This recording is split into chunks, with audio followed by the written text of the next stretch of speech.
Hello all. तो हमने previous के टॉपिक में movement of inertia of uniform disc के बारे में पढ़ा था, इजंट इट। उसमें हमने इंटीग्रेशन के बारे में भी डिस्कस किया था। तो वापस मैं रिपीटेटिवली तो इंटीग्रेशन के बारे में डिस्कस कुछ करने नहीं वाली हूँ खास, पर टुडे जो आगे का टॉपिक हम पढ़ने जा रहे हैं वो थोड़ा सा इस टॉपिक से मतलब इतना रिलेटेड भी नहीं है, फिर भी है। तो भाई नेक्स्ट टॉपिक जो हम पढ़ने जा रहे हैं वो है क्या, थ्योरम ऑफ पैरेलल एक्सिस। तो थ्योरम ऑफ पैरेलल एक्सिस का ये जो डायग्रामेटिक रिप्रेजेंटेशन है, इसको देख के थोड़ी देर के लिए अगर चक्कर आ रहा हो तो आप लोगों को डायग्राम में समझाती हूँ, शॉर्टली एक्सप्लेन करने वाली हूँ। और इसका जो पूरा पार्ट है इस डायग्राम का जो है मैं वो वीडियोस के थ्रू से आपको बताने वाली हूँ। और रहा सवाल ये एक्सप्रेशन के बारे में, इसको भी देख के आपको चक्कर आ सकते हैं। तो बता दूं कि चक्कर आने की ज़रूरत नहीं है, आपको पता है कि मुझे पार्ट्स में डिवाइड करके पढ़ाने की आदत है। तो स्टेप वाइज जैसे जैसे मैं पढ़ाने वाली हूँ उस टॉपिक को ध्यान से पढ़िए, ठीक है। अगर थ्योरम ऑफ पैरेलल एक्सिस समझ में आया तो जो नेक्स्ट वीडियो में मैं अपलोड करने जाऊंगी थ्योरम ऑफ परपेंडिकुलर एक्सिस, वो ज़्यादा आसान रहेगा आप लोगों को समझने के लिए। इसके लिए थोड़ा सा नॉलेज पक्का होना चाहिए आपका 11th स्टैंडर्ड का, तो उसके बारे में मैं थोड़ा सा जिक्र करने वाली हूँ जब मैं पढ़ाने वाली हूँ टॉपिक को। तो भाई चिल्ड्रन, आप लोग सोच में पड़ जाओगे कि क्या भाई वापस से 11th स्टैंडर्ड का मैम लेके बैठ गए। हाँ, वैसे भी स्कूल में कोई एग्जाम्स हुआ नहीं हुआ कुछ पता भी नहीं, रिजल्ट निकला नहीं निकला, फिर भी मैम 11th स्टैंडर्ड को लेके बैठे हैं। तो भाई चिल्ड्रन, आपको अभी रियलाइज होगा बाद में थोड़ा थोड़ा, जब टॉपिक पढ़ाना शुरू कर देंगे आप सोच में पड़ जाओगे कि भाई 11th का थोड़ा सा टॉपिक हमने सीरियसली ले लिया होता तो अच्छा है। अगर नहीं लिया है अलग बात है, लिया है तो भाई समझ में आ जाएगा आपको ये टॉपिक। नहीं लिया है तो मैं ज़रूर आप लोगों को जो जिक्र किया है इस टॉपिक में वो आपको नोटिफाई करना है, नोटिफाई करके आपको यहाँ पे जो है समझ के लेना है step wise. And physics is such a kind of subject children कि जहाँ पे आपको अंडरस्टैंडिंग लेवल, लॉजिक लेवल जो है थोड़ा सा क्या रखना है, थोड़ा सा शार्प रखना है। क्योंकि इसमें आप लोग अगर आपका कुछ भी दिमाग लगाएंगे बैठ के तो चलेगा नहीं, कुछ भी दिमाग लगाएंगे तो फिर कुछ भी रिजल्ट निकलेगा। पर अगर हाँ कुछ आप अगर थोड़ा सा लॉजिकली सोच के देखेंगे तो आप लोगों के लिए आसान जाएगा। और आपने देखा ही होगा कि फिजिक्स ये दोनों सब्जेक्ट का कॉम्बिनेशन है। एक तो है आपका मैथमेटिक्स, मैथमेटिकल पार्ट, और second is your theoretical part. तो थ्योरेटिकल और मैथमेटिकल पार्ट के लिए सबसे इंपॉर्टेंट बात जो हम इस टॉपिक में कंटिन्यूसली स्टार्ट टू एंड तक देखते आ रहे हैं वो है डायग्राम। घूम फिर के कहाँ पे आते हैं हम लोग, डायग्राम पे ही। अगर डायग्राम को अच्छे से समझ के लेंगे तो आसान होगा। जैसे याद होगा आप लोगों को मैंने कि वर्टिकल सर्कुलर मोशन का जो टॉपिक का मैंने डायग्राम है वो कितना इजीली एक्सप्लेन किया पार्ट्स में डिवाइड करके। तो भाई आज भी हम लोग यहाँ पे इस डायग्राम को डिस्कस करेंगे। तो चलो डिस्कस करते हैं। यहाँ पे आपको पता है हमेशा मुझे नोटबुक की सहारे की ज़रूरत होती है यहाँ पे। तो भाई डायग्राम के बारे में यहाँ पे डिस्कस करती हूँ मैं यहाँ पे शॉर्टली, और फिर हम लोग वीडियो की तरफ मूव ऑन करते हैं तो आपको समझ में आएगा यहाँ पे। तो भाई चलो, तो चिल्ड्रन एक बॉडी है या फिर एक बोल सकते हैं ये ऑब्जेक्ट है, क्योंकि आपके बुक में ऑब्जेक्ट दिया है इसलिए मैंने ऑब्जेक्ट मेंशन किया। मेरे लिए तो ये एक बॉडी है, ओके। तो भाई ये एक ऑब्जेक्ट है, तो इसका एक एक्सिस है। तो भाई हम इसके एक्सिस के बारे में भी नोट करते हैं यहाँ पे। ये पॉइंट पकड़ के चलते हैं, let us denote that at O, and यहाँ से हम लोग पास करते हैं इसका एक्सिस। डॉटेड लाइन दिखा रही हूँ चिल्ड्रन, इसमें इतना अच्छे से तो नहीं आएगा डायग्राम, तो पर समझ के लेना, प्रेजेंटेशन के लिए अच्छा है। तो भाई ये एक पॉइंट है O, ठीक है। और इसके अक्रॉस मोमेंट ऑफ इनर्शिया में डिनोट करती हूँ एज I0, ठीक है। अब क्या है यहाँ पे, तो भाई मैंने यहाँ पे क्या लोकेट करना है, यहाँ पे तो मेरा सेंटर भी लोकेट करना है इस डायग्राम का। तो मैं सेंटर लोकेट करती हूँ यहाँ पे।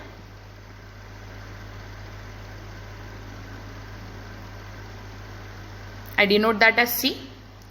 अब O से लेके C का जो डिस्टेंस है उसको मैं डिनोट करती हूँ एज H। सॉरी, इतना परफेक्टली तो मैं नहीं ड्रॉ कर पाऊंगी, तो भी समझ के लेना। उसका डिस्टेंस मैं डिनोट करती हूँ एज H। अब C से मैं क्या पास कर रही हूँ, एक एक्सिस पास कर रही हूँ।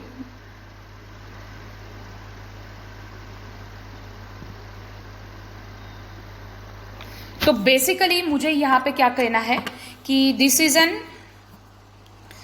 An object having mass m, okay, which is rotating about its fixed axis. Which is that fixed axis? So bhai, this is the fixed axis across the point O. Let C be the center of mass of an object located at a distance h from the axis of rotation. Okay, and let us draw the axis. So what I did, I draw an axis passing through the center of mass which is parallel. अब ये दोनों line क्या है? Parallel to the axis of rotation, okay, having centre as O, okay, having centre as O.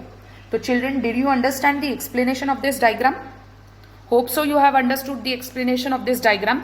तो भाई ये एक body है, बॉडी के तहत ये O एक पॉइंट है, O से एक ये लाइन पास हो रही है, उसका मूवमेंट ऑफ इनर्शिया मैंने आई नॉट बोल के डिनोट किया, इसका मूवमेंट ऑफ इनर्शिया मैं डिनोट करती हूँ as I C over here. हाँ, अब ये एक सी है, ये एक पॉइंट है, this is considered as a centre of mass of this particular object. अब सेंटर ऑफ मास से लेके O का जो डिस्टेंस है इसको हम कंसिडर करते हैं एज h, और सी के अक्रॉस मैंने एक एक्सिस पास किया यहाँ पे, मतलब एक लाइन पास की मैंने यहाँ से. तो भाई ये जो लाइन है मुझे क्या करना है, यहाँ पे पैरेलल दिखानी है, और इसी को हम कहते हैं थ्योरम ऑफ पैरेलल एक्सिस. और इसमें आगे चल के क्या होने वाला है, मिर्च मसाला ऐड करके वो हम पढ़ने वाले हैं यहाँ पे. तो basically movement of inertia of this and parallel जो है ये कंसेप्ट है, ये हमें प्रूफ करना है इस थ्योरम के थ्रू से. ठीक है, जैसे हम ज्योमेट्री में थ्योरम प्रूफ करते हैं वैसा ही कुछ यहाँ पे होने वाला है. तो क्या लगता है आप लोगों को, शुरू करते हैं हम लोग टॉपिक की तरफ. तो let us move on to the topic.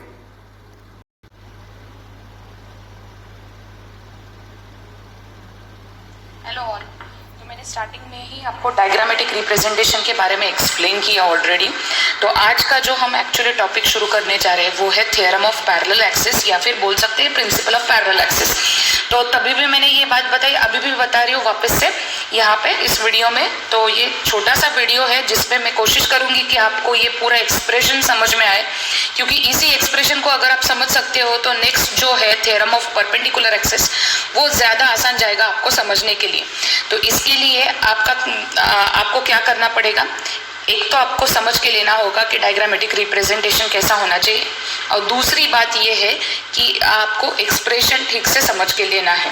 अगर एक बार एक्सप्रेशन समझ में आ गया then it is not difficult even to take the next theorem for perpendicular axis. तो हम शुरू करते हैं टॉपिक की तरफ.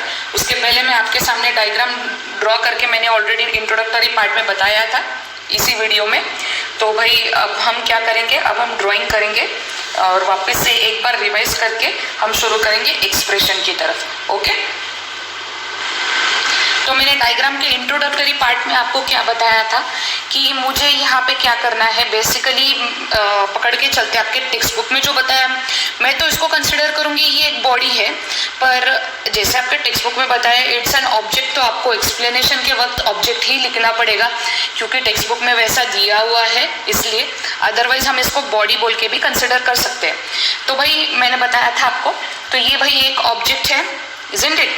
तो इसका मास, इस ऑब्जेक्ट का mass let us consider that as m over here, rotating about an fixed axis. तो फिक्स्ड एक्सिस क्या है यहाँ पे, फिक्स्ड एक्सिस जो है यहाँ जो पास हो रहा है ये O पॉइंट से पास हो रहा है, ये फिक्स्ड एक्सिस है बच्चों, और ये O से पास हो रहा है. ठीक है, और C ये जो है ये सेंटर ऑफ मास है इस बॉडी का, या फिर बोल सकते हैं इस ऑब्जेक्ट का ये C जो है सेंटर ऑफ मास है.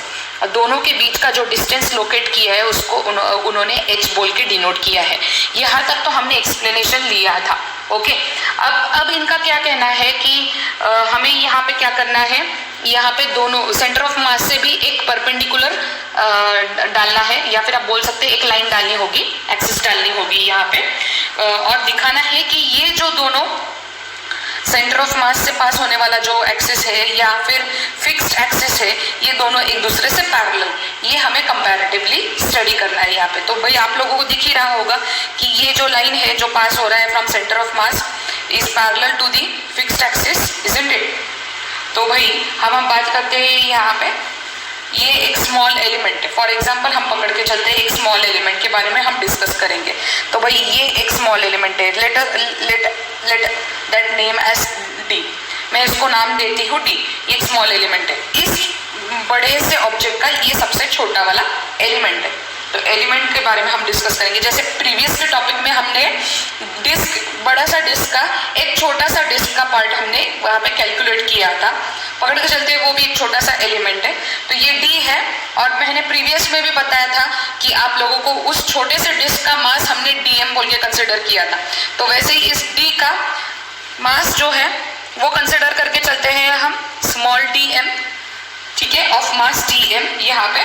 तो भाई it is located at a distance, let us join this two lines. Okay, चलो हम डी से ओ, सी को ज्वाइन करते हैं, that is centre of mass. D से ओ को ज्वाइन करते हैं और देखते हैं क्या होता है, ठीक है।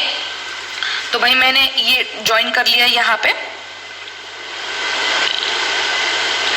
और ये मैंने सी भी ज्वाइन कर लिया डी से, ठीक है। तो ये मैंने ज्वाइन कर लिया यहाँ पे। तो I have join D O and D C over here. तो भाई अब मुझे क्या देखना है यहाँ पे कि भाई ऐसे ही इसको मैं ऐसे ही नहीं छोड़ सकती हूँ। तो यहाँ पे और एक मुझे एक्स्ट्रा कुछ तो करना पड़ेगा, जुगाड़ लगाना पड़ेगा, ताकि मेरे लिए आसान जाए मोमेंट ऑफ इनर्शिया कैलकुलेट करने के लिए इस छोटे से एलिमेंट का। तो मोमेंट ऑफ इनर्शिया कैलकुलेट करने के लिए इस छोटे से एलिमेंट का मुझे कुछ ना कुछ तो यहाँ पे ड्रॉ करना पड़ेगा। तो भाई इस एलिमेंट के लिए मैं काम कर रही हूँ यहाँ पे, एक एक्स्ट्रा कंस्ट्रक्शन कर रही हूँ यहाँ पे। ध्यान देना, it's all about geometry children. अगर आपका ज्योमेट्री पक्का हो तो ज्यादा आसान होगा। So I am dropping a perpendicular from D over here, okay, and I am joining it to C over here. I name that as n over here. So here I drop the perpendicular over here. Okay. So let us calculate now the moment of inertia of an element about an axis passing through point O. तो भाई ये passing through point O भी है, passing through point C भी है। तो पहले हम बात करते हैं passing through point O। तो भाई मैंने आप लोगों को बताया था कि moment of inertia जो है, ये moment of inertia हमें क्या पता है, उसका फॉर्मूला क्या है, product of mass with respect to its square of the distances, isn't it. तो जब हम प्रोडक्ट ऑफ मास और स्क्वायर ऑफ द डिस्टेंसेस के बारे में बात करते हैं, अब इस एलिमेंट से लेके ओ का डिस्टेंस, इसको कहते हैं ओडी स्क्वायर, और उसका मास जो है डीएम इस स्मॉल एलिमेंट का। तो मैं ऐसा पकड़ के चल सकती हूँ कि इसका जो मोमेंट ऑफ इनर्शिया है वो क्या आएगा, रफली लिख रही हूँ चिल्ड्रेन, इसका क्या आएगा, मास आएगा डीएम बराबर, और ये क्या आएगा, OD square distance, isn't it. तो भाई यहाँ तक तो ठीक है। अब वापस से रिपीटेटिवली मैं बताती हूँ कि मैंने आपको प्रीवियस के टॉपिक में बताया था कि इंटीग्रेशन किस तरह से लेते हैं, डेफिनेट इनडेफिनेट दोनों भी कंसेप्ट्स आपको क्लियर किए थे। तो भाई अभी यहाँ पे मुझे क्या करना है, basically moment of inertia calculate करना है। सो मोमेंट ऑफ इनर्शिया किसका कैलकुलेट करना है, ऑब्जेक्ट का, that is I O. Let us mention that as I O over here, okay, for this point, okay, for this point it is I O, and for this point moment of inertia will be IC। तो मतलब इस element से basically मुझे क्या करना है, इस element से लेके इस पॉइंट तक which is point O and it's passing through and the axis is passing through this fixed axis, isn't it। तो भाई इसके बारे में तो हमने डिस्कस किया। तो अभी D और O डिस्टेंस के बारे में हमने देखा, यहाँ पे मोमेंट ऑफ इनर्शिया भी कैलकुलेट किया। अब मुझे क्या करना है, basically I have to calculate I O over here. So okay, let us calculate I O. तो आई ओ मीन्स यहाँ पे मुझे इंटीग्रेट करना होगा इस मोमेंट ऑफ इनर्शिया को, okay, let us integrate that. So I object that is equals to I O, object नहीं बोल सकते, सॉरी, आई ओ इस पॉइंट के तहत। तो इंटीग्रेशन क्या था हमारा, ये OD square dm। Let us take this as an equation number 1 children, okay। तो मैंने इसका इंटीग्रेशन लिया यहाँ पे। अब हम बात करते हैं मोमेंट ऑफ इनर्शिया। ये किसका है, moment of inertia of element about an axis, passing through point O, ये पॉइंट ओ के तहत था। अब हम जो डिस्कस करने जा रहे हैं वो क्या, movement of inertia of element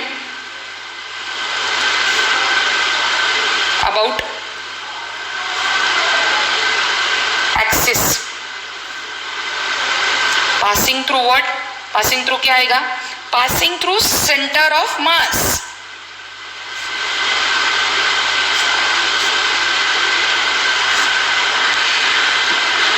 eight point C, तो मतलब अभी डी से लेके सी का डिस्टेंस, इजंट इट। तो भाई इसका मोमेंट ऑफ इनर्शिया क्या आएगा फिर, moment of inertia is equals to इसका भी dm इंटू क्या आएगा, CD स्क्वायर, बराबर। अब इसका ये इंटीग्रेशन मुझे लेना है, इंटीग्रेशन लेते वक्त मुझे मोमेंट ऑफ इनर्शिया क्या डिनोट करना है, IC। So IC is equals to integration of CD square dm। ये हो गया मेरा इक्वेशन नंबर 2। यहाँ तक तो ठीक है। अब मैंने यहाँ पे इस फिगर में क्या किया है बच्चों, तो यहाँ पे अब फिगर में मैंने एक कंस्ट्रक्शन किया है, ठीक है। अब ये रोल शुरू हुआ है इस टॉपिक में, इसका सबसे इंपॉर्टेंट रोल शुरू हो चुका है।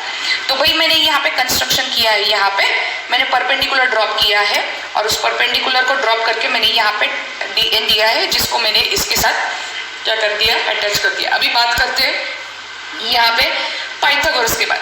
तो भाई स्कूल लाइफ से हम लोग पाइथागोरस जो है वो पढ़ते आ रहे हैं, इजंट इट। पाइथागोरस में हम क्या पढ़ते आ रहे हैं कि always the hypotenuse square is equal to the sum of two sides of the squares of the और you can say sum of the two sides and its squares.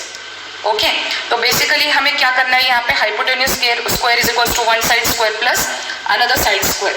तो अभी पहले हम बात करते हैं यहाँ पे कि स्कूल लाइफ में हम क्या लिखते थे कि बाय पाइथागोरस थ्योरम, पर बच्चों यहाँ पे कोई बचकानी हरकतें नहीं करनी। अब आप कौन से स्टैंडर्ड में आ चुके हैं, 12th में। तो 12th में आ चुके हैं तो पाइथागोरस थ्योरम तो हम यहाँ पे ले रहे हैं, पर लिखते वक्त इसका स्टाइल अलग है। तो स्टाइल क्या है भाई, तो भाई लिखना है ये यहाँ पे बाय ज्योमेट्री, क्या बताना है यहाँ पे, बाय ज्योमेट्री ऑफ फिगर। तो भाई बाय ज्योमेट्री ऑफ फिगर यहाँ पे हम बात करते हैं इस ट्राइंगल के बारे में, दैट इज ODN। तो यहाँ पे मेरा हाइपोटेन्यूस कौन है, OD square. OD square is equals to this ON square plus BN square. यहाँ तक तो ठीक है, ठीक है। अब मुझे एक बात बताओ, यहाँ पे जो ON है ये डिवाइड हुआ है, isn't it? ये डिवाइड हुआ है, कैसे डिवाइड हुआ है ये, O-C-N, isn't it? अगर ऐसा है तो मैं ऐसा कह सकती हूँ क्या, हाँ मैं कह सकती हूँ बाय ज्योमेट्री, क्योंकि आप लोगों ने स्कूल लाइफ से पढ़ा है। तो ये दोनों अगर डिवाइडेड है तो इन दैट केस मैं ऐसे लिख सकती हूँ कि ON is equals to OC plus CN, उसी का मीनिंग निकलता है ON। तो भाई मैं ON को स्प्लिट कर सकती हूँ यहाँ पे, बराबर। अगर मैंने ON को यहाँ पे स्प्लिट किया तो मेरा वैल्यू यहाँ पे बदल जाएगा, ON की जगह पे ये वैल्यू आ जाएगा। तो let us write down, so OD square is equals to, ON की जगह पे क्या आएगा यहाँ पे, OC plus CN bracket square plus DN square. यहाँ तक ठीक। तो भाई अभी हम इसको सॉल्व करते हैं यहाँ पे। तो भाई कैसे सॉल्व करेंगे इसको, पाइथागोरस थ्योरम से हमने सॉल्व कर लिया।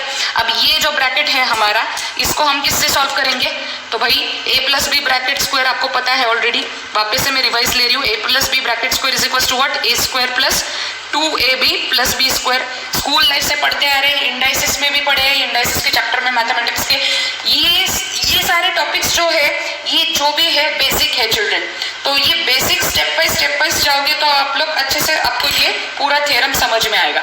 तो भाई अब मैं पाइथागोरस थ्योरम अप्लाई कर चुकी हूँ, अब मैं ये वाला जो है फॉर्मूला यहाँ पे अप्लाई करूंगी। तो मेरा यहाँ पे फॉर्मूला अप्लाई करने के बाद बन जाएगा OD square is equals to OC square plus 2OC into CN plus CN square plus DN square. ठीक है, यहाँ तक हम आ गए। अब यहाँ पे क्या जुगाड़ लगाना है वो भी देखेंगे, वापस से बाय ज्योमेट्री हमको यहाँ पे जुगाड़ लगाना है। तो भाई आपको दिख ही रहा है कि दूसरा भी ट्राइंगल यहाँ पे है, बराबर। तो दूसरा ट्राइंगल का भी हम बाय ज्योमेट्री सॉल्व करते हैं। तो बाय ज्योमेट्री वापस से ऑफ फिगर। तो भाई दूसरे ट्रायंगल में यहाँ पे हाइपोटेनियस कौन होगा यहाँ पे, तो भाई सी डी स्क्वायर जो है या फिर DC स्क्वायर जो भी होगा ये क्या होगा आपका हाइपोटेनियस होगा यहाँ पे, इजंट इट। तो भाई बात करते हैं यहाँ पे C D square which is equal to what, CN square plus DN square बराबर। तो ये हो गया मेरा नेक्स्ट इक्वेशन। अब मुझे बात बताओ यहाँ पे क्या दिख रहा है आप लोगों को, बेसिकली कुछ दिख रहा है यहाँ पे, तो मुझे तो दिख रहा है यहाँ पे। तो भाई ये जो है ये इसका रिप्लेसमेंट हो सकता है बराबर। तो मतलब CN square plus DN square की जगह पे CD स्क्वायर में लिख सकती हूँ यहाँ पे। तो भाई मुझे क्या करना है, बाय ज्योमेट्री ऑफ फिगर ये जो सेकंड इक्वेशन है, ये जो भी रहेगा इक्वेशन नंबर मैंने यहाँ पे डाला नहीं है, इसका वैल्यू जो है ये मुझे मिल गया यहाँ पे। तो मैं इजीली यहाँ पे सब्स्टिट्यूट कर सकती हूँ और मेरा इक्वेशन अब भी बदल जाएगा, इजंट इट। तो let us do that now, okay. तो भाई हम लोग यहाँ तक आ गए, OD square is equal to OC square plus 2OC into CN plus CD square. तो मैंने यहाँ पे बदल दिया है, वहां पे CD स्क्वायर डाल दिया मैंने, सब्स्टिट्यूट कर दिया वहां पे। अब मुझे पता है कि ये किसका वैल्यू है, OD स्क्वायर का वैल्यू है, इजंट इट। तो अब ये जो OD स्क्वायर का वैल्यू है ये मुझे सब्स्टिट्यूट करना है, मुझे इक्वेशन नंबर 1। तो हम लोग वापस से रिवाइज करते हैं, हमारा जो इक्वेशन नंबर 1 था वो क्या था, IO is equals to integration of, क्या था वहां पे, कुछ याद है आप लोगों को, तो भाई OD square that is distance square into DM। आप वापस से नोट करोगे तो समझ में आएगा। अब ये OD स्क्वायर का वैल्यू मुझे मिल चुका है, let us substitute in this equation number 1, what will happen, so integrating OC square plus 2OC CN in plus CD square DM। तो मैंने यहाँ पे इंटीग्रेशन ले लिया इसका, ठीक है। अब इंटीग्रेशन लेने के बाद मैं क्या करूंगी इसको, तो भाई इस इंटीग्रेशन को मैं डिवाइड करूंगी। कैसे डिवाइड करूंगी, सबका इंटीग्रेशन लूंगी यहाँ पे 1 बाय 1, इसका भी इंटीग्रेशन लूंगी, इसका भी इंटीग्रेशन लूंगी, इसका भी इंटीग्रेशन लूंगी, इजंट इट। पार्ट्स में इसको मैं क्या करूंगी, इंटीग्रेट करूंगी यहाँ पे। तो पार्ट्स में इंटीग्रेट करूंगी मतलब क्या करूंगी, ये पूरा ऐसा बड़ा सा बिस्किट तो आप ऐसे ही मुंह में नहीं ले सकते, अगर बड़ा सा बिस्किट है तो उसको पार्ट्स में कुछ ना कुछ तो डिवाइड करना पड़ेगा। तो इंटीग्रेट मैं करूंगी पार्ट्स में, इसको भी इंटीग्रेट करूंगी, इस टर्म को भी इंटीग्रेट करूंगी, इसको भी इंटीग्रेट करूंगी। तो यहाँ पे हो जाएगा मेरा integration of OC square DM plus integration of 2OC into CN DM plus integration of CD square DM। हो गया, यहाँ तक हम आ गए। यहाँ तक कोई डाउट, आई गेस आप लोगों को यहाँ तक कोई डाउट नहीं रहेगा। अब हम बात करते हैं यहाँ पे कुछ सब्स्टिट्यूशन के बारे में। तो हम सब्स्टिट्यूशन किस तरह से करेंगे वो भी देखेंगे। तो भाई यहाँ पे सब्स्टिट्यूट होने वाला है वैल्यू, मैंने क्या बताया था कि डिस्टेंस के बारे में हम अभी यहाँ पे कैलकुलेट करेंगे। तो भाई डायग्रामेटिक रिप्रेजेंटेशन की तरफ वापस से चलते हैं तो आपको समझ में आएगा। यहाँ पे क्या है, OC स्क्वायर है, ठीक है, यहाँ पे भी OC है। ध्यान से देखो चिल्ड्रन, डायग्राम की तरफ जाने के बाद ताकि आप लोगों को समझ में आए। ये OC स्क्वायर है, यहाँ पे OC है, ठीक है। और बाकी कोई चेंजेस तो मुझे यहाँ पे दिख नहीं रहे, पर मैं आप लोगों को दिखा रही हूँ। और integration of CD square DM ये भी है। तो भाई इतना सा पोर्शन चेंज होने वाला है, वो कैसे चेंज होने वाला है वो हम देखेंगे। हमने डायग्राम से भी देखना है और ये इक्वेशन से भी देखना है। तो भाई ये इक्वेशन 2 का फॉर्मेट है और OC स्क्वायर और 2OC जो यहाँ पे OC है उसकी जगह पे क्या आएगा वो हम डिस्कस करेंगे यहाँ पे डायग्राम में। तो भाई आप देखो वापस से डायग्राम। तो भाई डायग्राम में आपको दिखेगा यहाँ पे OC, उसका डिस्टेंस क्या दिया हुआ है, H, इजंट इट। तो भाई OC के जगह पे आ जाएगा H, लिख सकती हूँ मैं इजीली। अब integration of CD square DM, उसका वैल्यू क्या दिया है, IC। तो movement of inertia for what, centre of mass, isn't it. वो कितना आया है, integration of CD square DM, isn't it, वो आया है।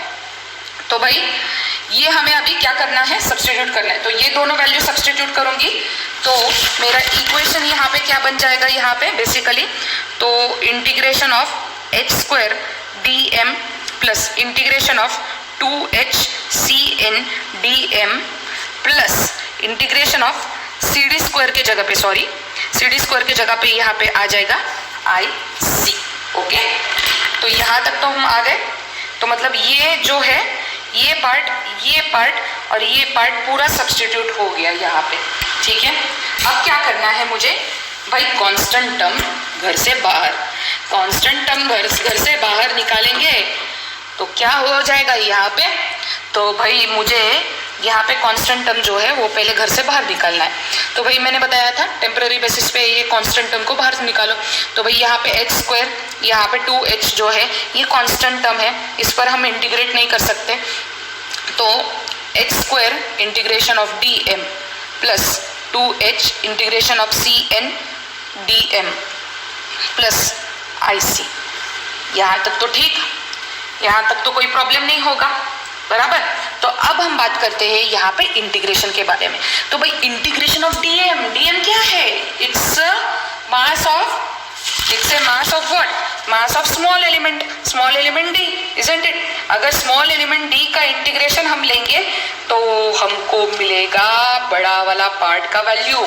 आपको मैंने प्रीवियसली बताया था इंटीग्रेशन में कि इंटीग्रेशन हम किस तरह से कैलकुलेट करते हैं, स्मॉल से लेके लार्ज तक, इजंट इट। तो स्मॉल से लेके लार्ज तक मतलब यहाँ पे स्मॉल एलिमेंट का अगर वैल्यू dm है, अगर हम उसको इंटीग्रेट करते हैं तो मुझे लार्जर वैल्यू मिलेगी। तो लार्जर वैल्यू का मास कितना है, m है, तो वही मुझे ये वहाँ पे सब्स्टिट्यूट करना है, बराबर। तो मैंने ये वो सब्स्टिट्यूट कर दिया यहाँ पे, तो मेरा इक्वेशन बन जाएगा h square m plus 2h integration of cn dm plus ic, ठीक है। यहाँ तक हम आ गए अभी यहाँ पे। अब भाई मुझे बात करनी है यहाँ पे cn के बारे में। तो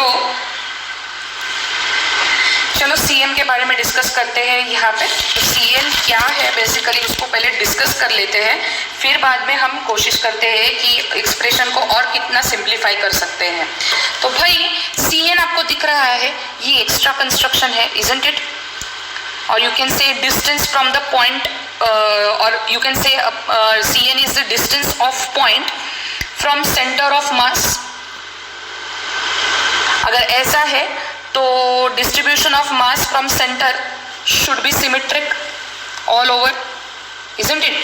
तो अगर center of mass से distance जो है वो symmetric रहेगा तो automatically क्या होगा, पूरा फोकस सेंटर ऑफ मास की तरफ जाएगा। और हमें एक बात पता है कि हमने प्रीवियस के टॉपिक में पढ़ा था कि if origin itself is a centre of mass, if origin itself is a centre of mass, then what will happen, then moment of inertia across the origin will be 0, isn't it? Or you can say that across the origin the value will be 0. So if across the origin the value will be constant or you can say 0, तो मेरा यहाँ पे equation पूरा पलटफेर होगा। किस तरह से, तो भाई यहाँ पे इंटीग्रेशन ऑफ cn dm जो है वो मैंने क्या कर दिया, यहाँ पे वो 0 डाल दिया। क्यों डाल दिया है वहां पे, चलो रीजन में लिखते हैं। If origin itself is a center of mass, then value across the origin will be 0. कैसे 0 है भाई, तो भाई ये सेंटर ऑफ मास है, अक्रॉस द ओरिजिन इट्स 0 0, तो मेरा जो कोऑर्डिनेट रहेगा, ये जो कोऑर्डिनेट रहेगा 0 0, ये जो डिस्टेंस रहेगा ये बोल सकते हैं नेग्लिजिबल रहेगा। क्यों, तो कोऑर्डिनेट मेरा 0 0 है, across the x axis it's 0, तो भाई ये डिस्टेंस एज इट इज बोल सकते हैं कि नहीं रहेगा, रहेगा ही नहीं। क्यों, तो अक्रॉस द ओरिजिन मैंने क्या बताया, और या फिर बोल सकते हैं if origin itself is a centre of मास हो गया तो भाई वहां पे उसके कोऑर्डिनेट्स 0 0 आ जाएंगे। तो अक्रॉस एक्स एक्सिस हो या अक्रॉस वाई एक्सिस है वो 0 रहेगा, इसलिए integration of cn dm is equals to हमने 0 लिया बराबर पीछे की तरफ।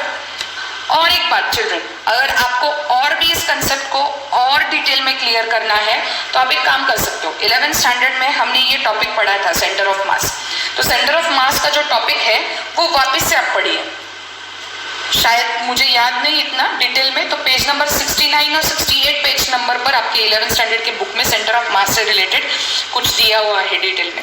अभी पेज नंबर मुझे कैसे याद रहा वो भी बताती हूँ, क्योंकि सेंटर ऑफ मास के बारे में कुछ हालांकि 2-3 दिन पहले ही मैंने पढ़ा था, ऐसे ही जानने के लिए कंसेप्ट को वापस से मैंने पढ़ा था, तो फिर वहाँ से ही मैंने ये जो है ये पूरा एक्सप्रेशन है स्टडी किया था। क्योंकि चिल्ड्रन जैसे जैसे हम लोग हमारे बेसिक्स पीछे के जब बेसिक्स को रिवाइज करते हुए जाएंगे तो सामने जो भी कंसेप्ट है बड़ा ही क्यों ना हो वो समझ में आना आसान होगा।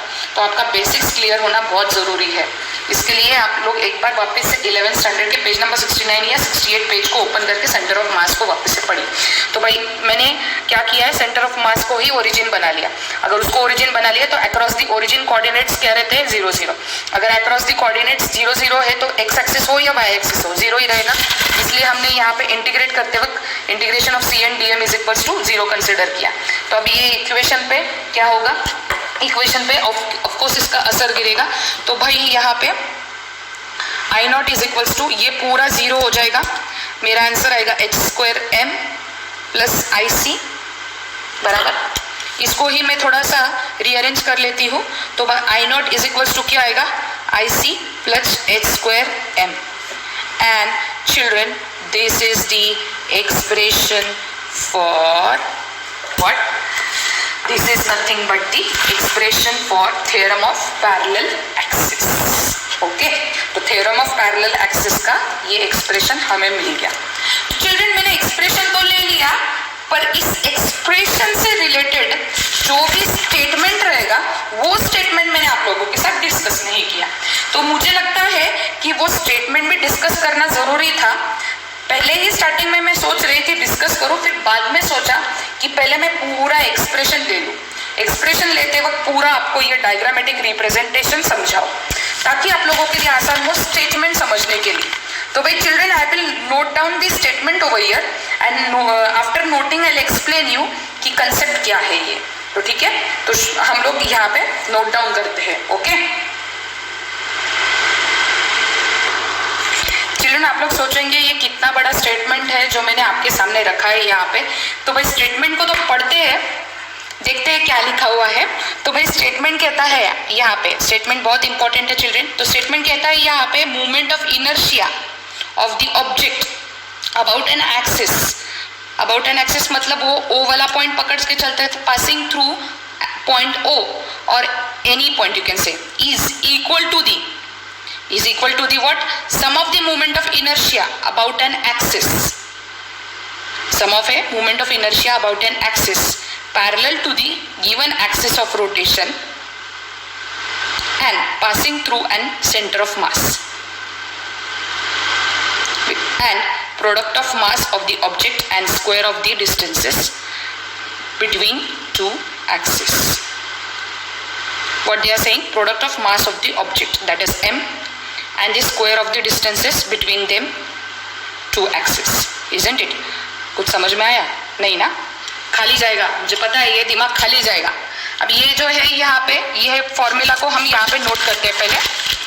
तो फॉर्मूला क्या था यहाँ पे, I naught which is equal to IC, that is moment of inertia of center of mass plus product of mass plus square of its distances h square, last का स्टेटमेंट। अब इसको पकड़ के चलते हैं यहाँ पे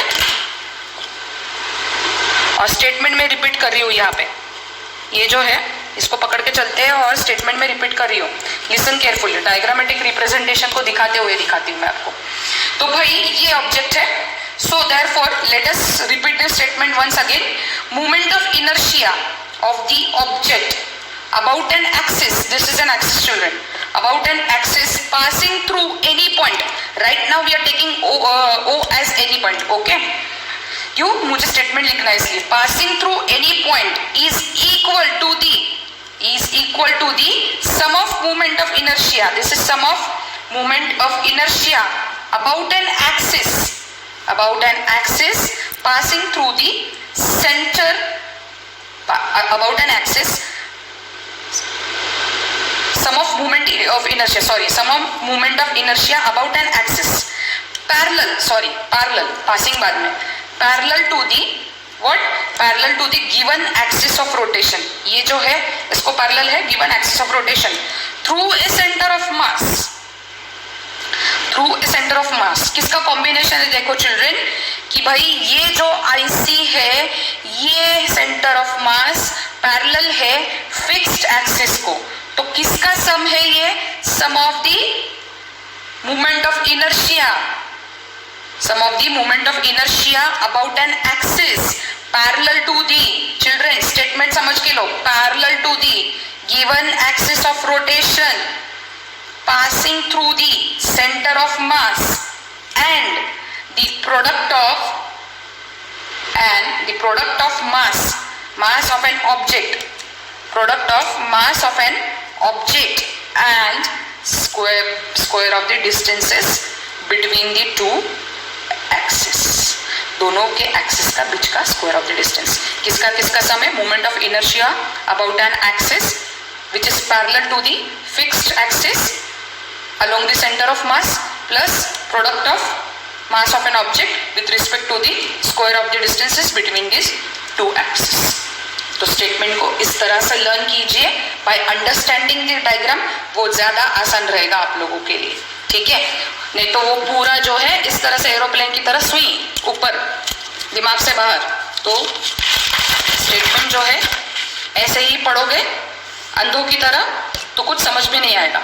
पर इसी स्टेटमेंट को अगर रिवाइज करना हो तो डायग्राम को सामने लाओगे और रिवाइज करोगे तो ज़्यादा आसानी होगी। समझ में आया? आज के लिए इतना ही। नेक्स्ट टॉपिक पे हम पढ़ेंगे theorem for perpendicular axis. Thank you.